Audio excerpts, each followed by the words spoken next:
The 5 most dangerous killers reacting to life in prison. Sometimes, a murder is the result of an extremely dumb urge, such as what happened with Austin Myers and Timothy Mosley. In Warren County, Ohio, 2 teenagers are facing life and the death penalty for the murder of their very own friend, Justin Back. Myers and Woolsey were attempting to pull off a safe heist, supposedly containing $20,000 belonging to the father of their childhood friend, Justin Back.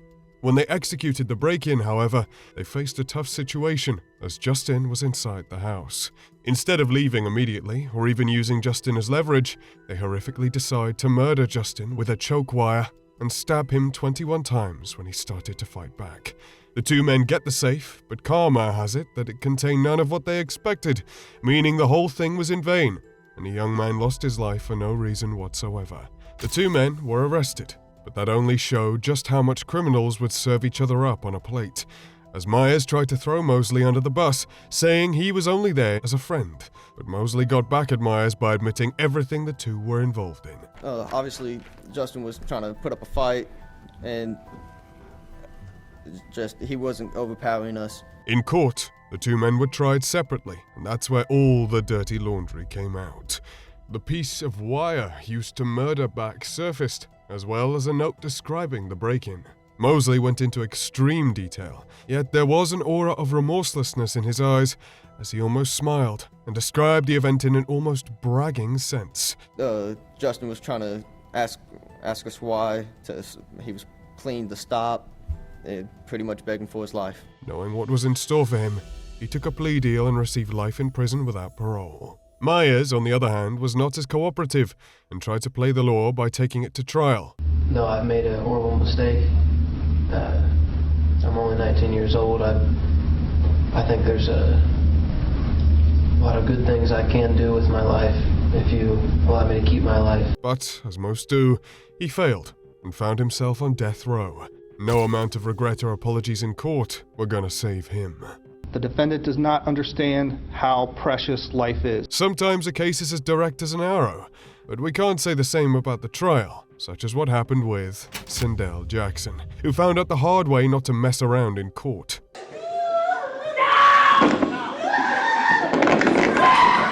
In Fredericksburg, Virginia, Nathan Potter was walking innocently to his apartment when he suddenly found himself being robbed by Sindel Jackson and Derek Thomas. With no money on him to give them, Potter suddenly and tragically stared down the barrel of Jackson's gun, who shot him.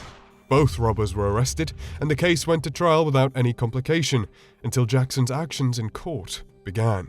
In a very emotional court full of the victim's heartbroken family members, Jackson decided to keep poking the bears, smiling and laughing during comments and impact statements as the court was loud with crying.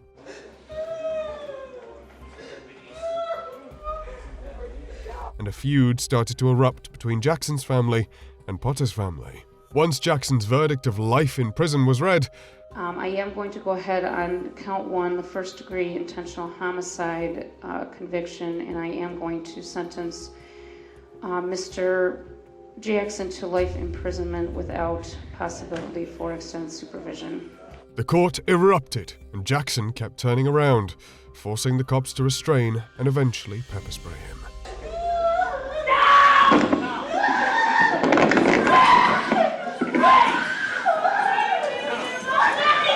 While some murder for money, others do it for purely monstrous reasons.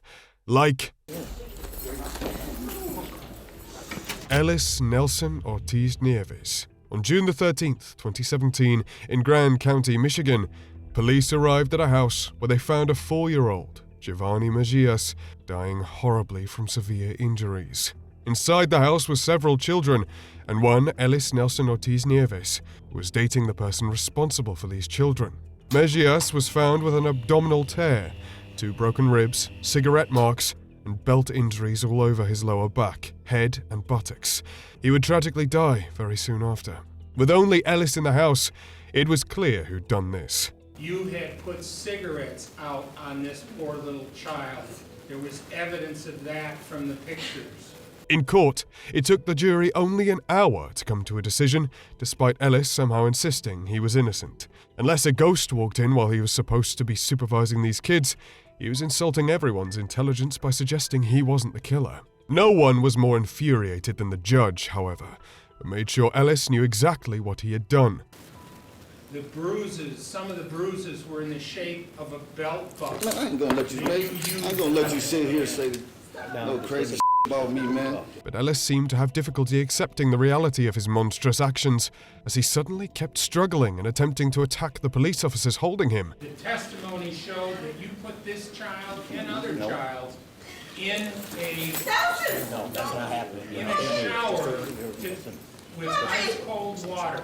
They proved that if he thought he could hurt defenseless children, he couldn't hurt them. Ultimately, Ellis was sentenced to life in prison without the possibility of parole, as well as 80 to 150 years in prison for child abuse. But that didn't even seem enough for the judge, who had this to say. You are the lowest form of human life that I've been able to observe or see. You are a monster, and quite frankly, you are evil. Speaking of monsters, some don't mind even hurting the ones they love. Like Jaleel Hoskins, who literally threw a table when confronted with his crimes.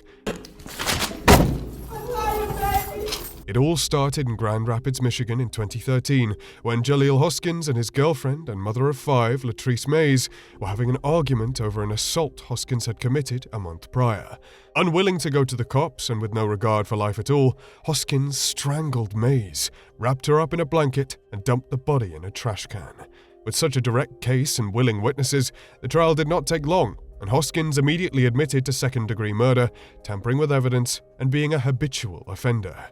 Still, like others before him, he also tried to insult our intelligence by claiming the murder was unintentional, despite there being an incinerated trash can with body of a mother of 5. In court, witnesses like Hoskins' cousin came forward and made the judge's job much easier with key information, such as Hoskins thinking about killing Mays beforehand. I guess he was thinking about it. Thinking about what? About doing it. Doing what? Killing him. Another friend of Hoskins saw him suspiciously near a dumpster around the time of the crime. Just like Ellis Nelson Ortiz Nieves, though, Hoskins seemed to have a problem with being faced with reality, as he threw the reading table in court and resisted the police officers struggling to hold him. I love you, Mom!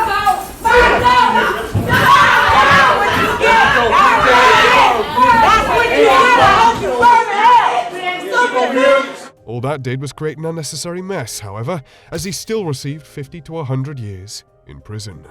One murder can turn into a genuinely crazy story too, though, like Mikkel Brady, who went from a simple traffic issue to breaking out of prison.